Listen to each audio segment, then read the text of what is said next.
Susedia ho údajne chcú otráviť, tvrdí istý muž zo Svodína. Roky mu vraj úmyselne ubližujú. Aby ich prichytil pri čine, dom osadil kamerami. Jeho oznámenia a sťažnosti evidujú policajti, hygiena, ministerstva, ba aj kancelária prezidenta. Ján Čokáš je presvedčený o tom, že mu sused vpúšťa už roky do kuchyne jedovaté plyny. Vraj preto, lebo sa na neho hnevá kvôli jednému konfliktu spred rokov. Neviem, dýchať neviem, a srdce, hladvia, všetko bolí. Nervový plyn. Sťažnosti na suseda poslal Ján Čokáš na rôzne úrady. Skutočnosť, že by mu do bytu púšťali jedovaté plyny, sa nepotvrdila.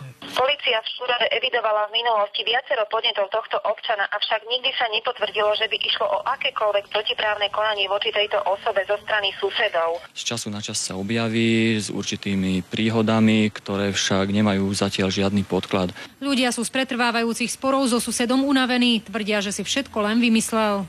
To není pravda. Stále kričia, my nechceme hádať. On je starý človek. Keď je horí, tak čo môžeme robiť? Aby dôchodca zachytil dôkaz, že mu susedia ubližujú, zabezpečil si kamerový systém.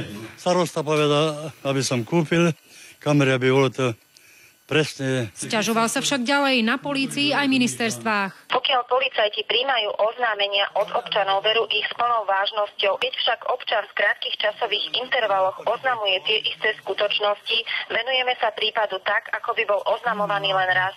Pán Čokáš však trvá na svojom. Viete, že ani to tak není a možno, že vy máte len ten pocit. Nenapíšľam to vôbec.